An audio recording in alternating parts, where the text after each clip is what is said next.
Halo, salam jumpa lagi. Bertemu saya dengan Rinawati. Dan kali ini kita akan membahas mata kuliah arsitektur enterprise ya. Dan saat ini kita masuk ke dalam pertemuan yang pertama.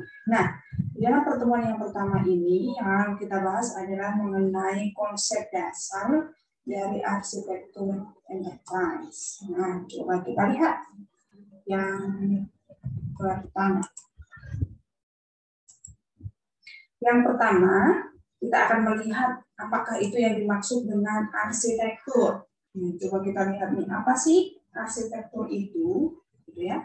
Dikatakan bahwa arsitektur itu merupakan sebuah konsep dasar dari sistem di dalam lingkungannya, gitu ya. Di mana terletak pada elemen-elemennya, kemudian bagaimana hubungannya, dan juga prinsip dari rancangan dan evolusinya, gitu ya. Nah, itu yang disebut dengan arsitektur. Kemudian, arsitektur ini kenapa penting, gitu ya? Karena di dalam arsitektur ini akan kita gunakan untuk mengelola sebuah kompleksitas dari organisasi ataupun sistem yang begitu besar, ya. Kalau organisasi itu dalam ukuran kecil gitu ya, mungkin masih bisa kita kelola dengan cara manual. Tetapi saat organisasi tersebut sudah besar, maka kita akan kerepotan. Nah, disinilah kita memerlukan sebuah arsitektur di dalamnya. Nah, dengan arsitektur ini akan bisa kita gunakan untuk melihat yang pertama itu bagaimana sih gambaran dari struktur organisasi, gitu ya. Dengan mengetahui gambaran struktur organisasi, kita akan melihat apa kekurangannya, ya, kita bisa perbaiki. Kemudian yang kedua, kita bisa melihat proses bisnis di dalam organisasi tersebut. Nah, bagaimana proses bisnisnya, ya. Kemudian yang ketiga, kita akan melihat dukungan dari aplikasi. Jadi kebutuhan dari organisasi tersebut seperti apa, sehingga kita bisa memberikan dukungan secara maksimal gitu ya dengan pembangunan sebuah aplikasi.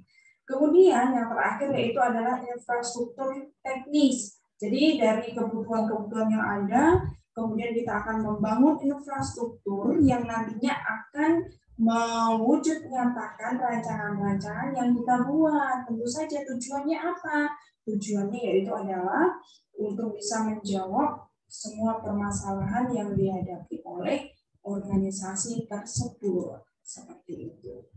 Kemudian yang kedua, arsitektur enterprise. Apa itu arsitektur enterprise ini? Ya, enterprise arsitektur ataupun arsitektur enterprise sama saja gitu ya. Jadi itu bisa dikatakan merupakan satu kesatuan yang koheren tentang prinsip-prinsip, kemudian metode dan juga model yang digunakan di dalam desain dan realisasi dari struktur organisasi, lalu proses bisnis, kemudian sistem informasi, dan juga infrastruktur dari sebuah organisasi gitu ya. Nah, itu yang dikatakan oleh Langsot pada tahun 2015. Ada juga yang mengatakan bahwa enterprise arsitektur itu merupakan satu kesatuan yang yang relevan untuk menggambarkan sebuah enterprise dan apa saja yang harus dihasilkan. Untuk apa? Untuk memenuhi kebutuhan dari sebuah organisasi gitu. Demikian juga ada juga yang mengatakan bahwa itu merupakan sebuah cetak biru dari pemetaan hubungan antara komponen dan juga semua orang yang bekerja di dalam perusahaan secara konsisten untuk melibatkan kerjasama ataupun kolaborasi serta koordinasi di dalamnya. Gitu. Jadi intinya apa? Intinya di sini adalah mekanisme untuk memastikan bagaimana sumber daya teknologi dan juga informasi dari suatu organisasi itu bisa sejalan dengan strategi dari organisasi tersebut. Gitu. Jadi dengan sejalannya strategi tersebut ya kita bisa memaksimalkan gitu ya, menghindari semua permasalahan yang mungkin timbul di dalamnya gitu. Lalu bagaimana sebuah enterprise arsitektur yang baik gitu ya?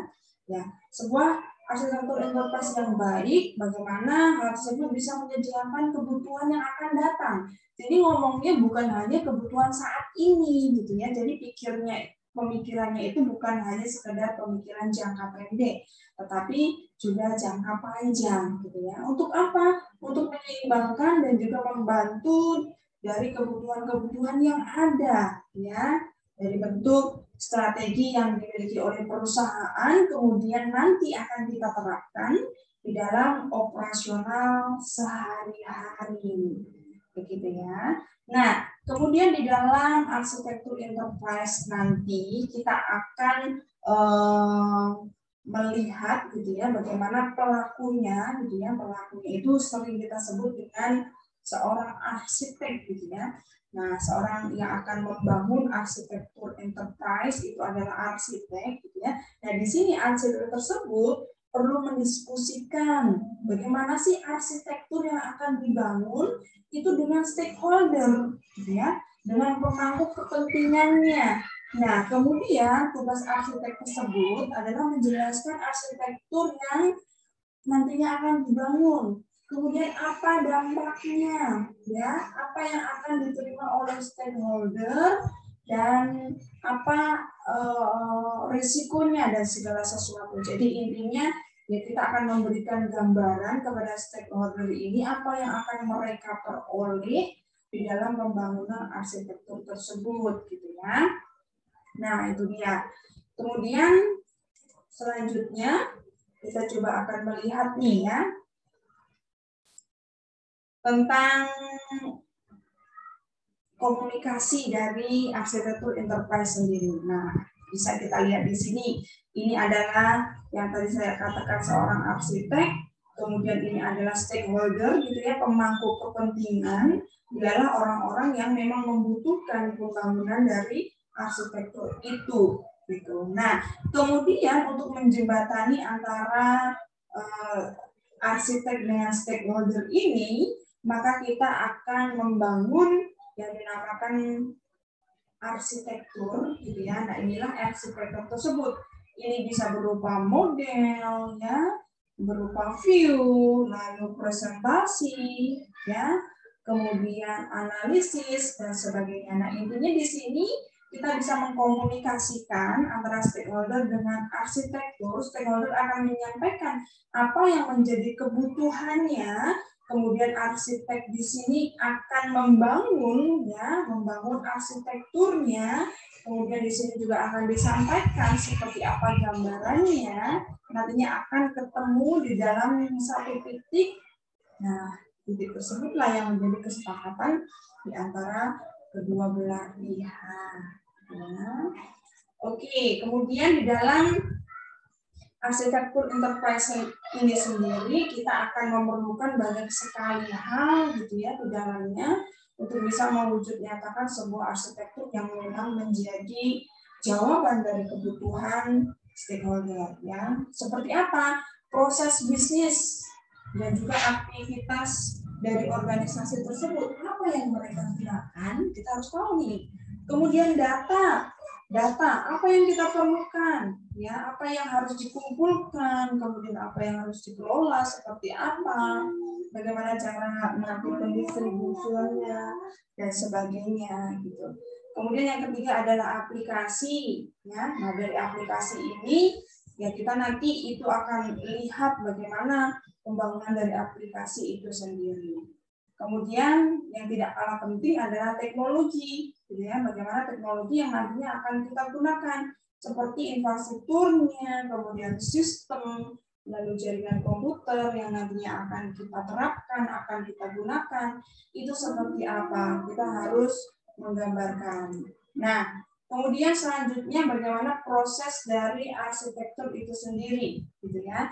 Nah, dari proses arsitektur ini sendiri kita akan melihat beberapa langkah, ya, beberapa langkah-langkah yang kita bisa terapkan, gitu. Nah, langkah ini kita lihat dari awal, ya, awal ini diawali dari sebuah ide, gitu. Nah, jadi dari ide tersebut, ide ini dilatar belakangi dari kebutuhan tentunya, ya, kebutuhan dan juga permasalahan yang ada, kemudian akan membangun ide. Nah, dari situ kita akan mendesain gitu. Nah, dari desain ini kemudian kita akan gunakan untuk operasional kita sehari-hari. Nah, di dalam penggunaannya kita juga perlu melakukan manajemen gitu. Manajemen ini apa saja? Ya kita maintain gitu ya. Kita lihat pengelolaan yang diperlukan, kita lakukan kontrol dan sebagainya gitu. Nah, satu hal yang sangat penting di dalam proses arsitektur ini yaitu adanya komunikasi yang jelas gitu ya. Harus ada komunikasi yang jelas antara stakeholder dengan arsitek itu sendiri gitu. Jadi ya hasilnya itu memang sesuai dengan yang dibutuhkan gitu ya. Nah, kemudian faktor pendukungnya. Nih, coba kita akan melihat apa saja yang menjadi faktor pendukung dari arsitektur enterprise itu sendiri. Ada dua faktor pendukung arsitektur enterprise ini ya. Yang pertama yaitu adalah faktor internal dan yang kedua yaitu adalah faktor eksternal. Nah, coba kita lihat yang pertama tentang faktor internal. Nah, di dalam faktor internal ini sendiri kita mengenal beberapa hal gitu. Faktor internal ini apa? Faktor internal ini adalah faktor dari dalam gitu ya, dari dalam organisasi itu sendiri. Nah, yang pertama yaitu adalah penyesuaian dari bisnis teknologi informasi. Itu dianggap sebagai sebuah instrumen penting untuk mewujudkan efektivitas dari organisasi itu sendiri gitu. Jadi di sini memang kebutuhan gitu ya, sudah dirasakan menjadi satu kebutuhan yang memang tidak bisa lagi dihindari oleh organisasi tersebut. Karena apa?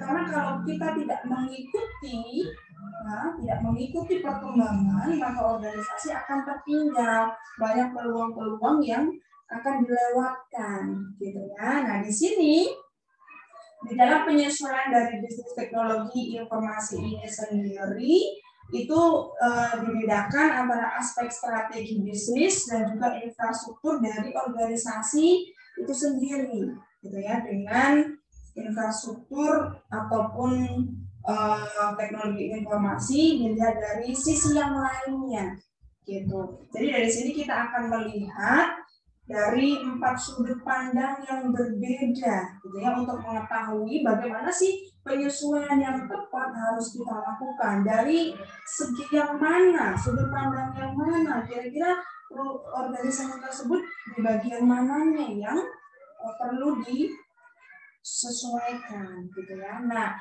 4 sudut pandang itu adalah yang pertama, coba kita lihat bisnis strateginya. Nah, di sini kita melihat nih, bagaimana sih strategi bisnisnya, ada nggak yang kurang dan sebagainya ya.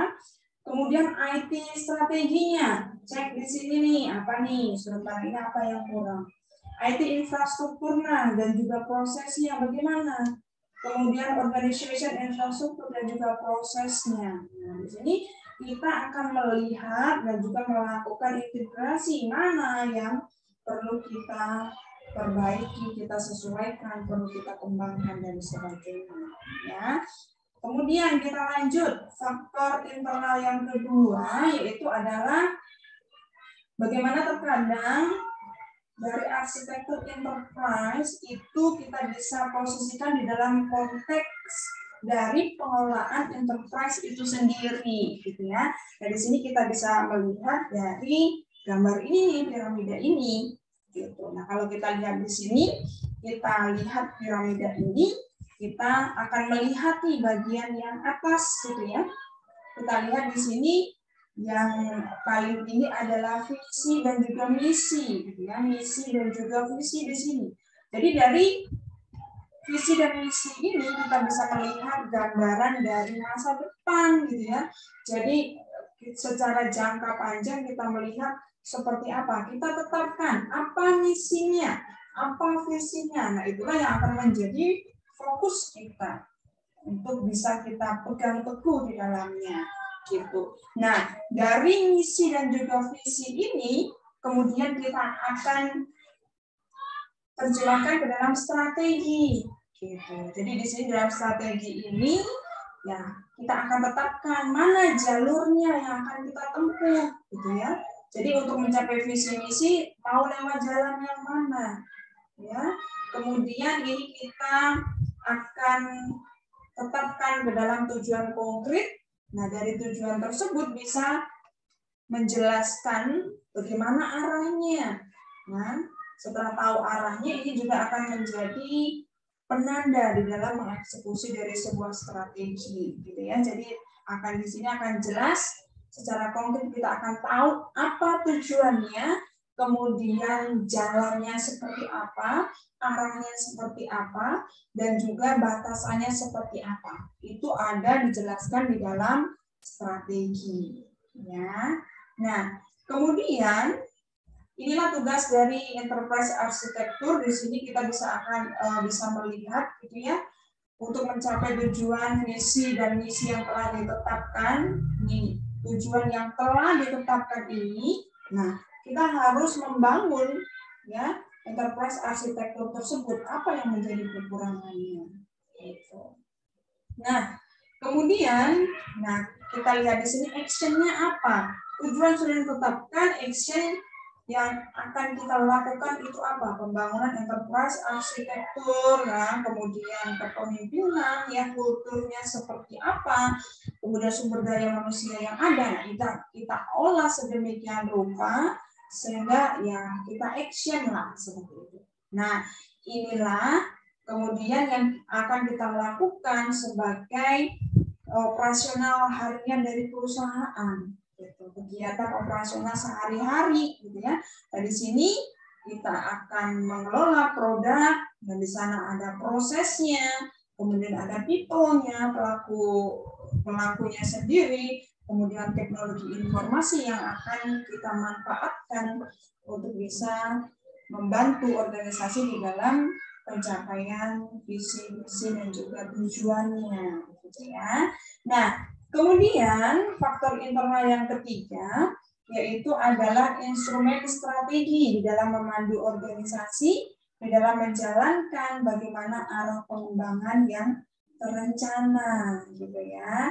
Nah, dikatakan bahwa sebuah enterprise yang sukses itu adalah dengan cara pemilihan yang jelas, ya, dari level integrasi dan juga dari standarisasi proses bisnis dari seluruh enterprise. Nah, di sini apa perannya? Perannya yaitu adalah sebagai pengorganisasian yang logis dari proses bisnis dan juga infrastruktur teknologi informasi. Bagaimana yang penting adalah harus mencerminkan apa yang menjadi kebutuhan dari integrasi yang dilakukan dan juga bagaimana standarisasi dari operasional modelnya. Nah, itu yang harus kita perhatikan. Kemudian faktor yang selanjutnya yaitu adalah faktor eksternal, di mana faktor eksternal ini adalah faktor-faktor dari luar, gitu ya, faktor yang datangnya itu bukan dari dalam tetapi dari luar. Nah, faktor-faktor dari luar itu juga sangat memberikan pengaruh terhadap arsitektur enterprise yang ada, ya. Contohnya apa? Contohnya misalkan nih tentang hukum, gitu ya. Jadi tentang hukum yang berlaku itu merupakan faktor dari luar. Bagaimana arsitektur enterprise yang kita bangun itu harus memiliki satu pandangan yang jelas terhadap operasional yang dibangun. Jadi jangan sampai menentang hukum-hukum yang berlaku, gitu ya. Karena kalau hal tersebut kita lakukan, maka yang terjadi adalah bagaimana? Ya mungkin terbangun, gitu ya, tetapi pasti akan banyak masalah yang dihadapi. Karena apa? Pendukung dari eksternal itu tidak mendukung arsitektur enterprise yang kita bangun. Jadi di sini kita akan melihat nih bagaimana sih aturan hukumnya, gitu ya, dan sebagainya. Kita akan sesuaikan, jadi jangan sampai melanggar hukum yang ada, sehingga faktor eksternal tersebut memberikan dukungan yang penuh kepada arsitektur enterprise yang kita bangun, ya. Nah, itu dia penggambaran tentang arsitektur enterprise. Semoga bermanfaat dan sampai jumpa lain waktu. Terima kasih.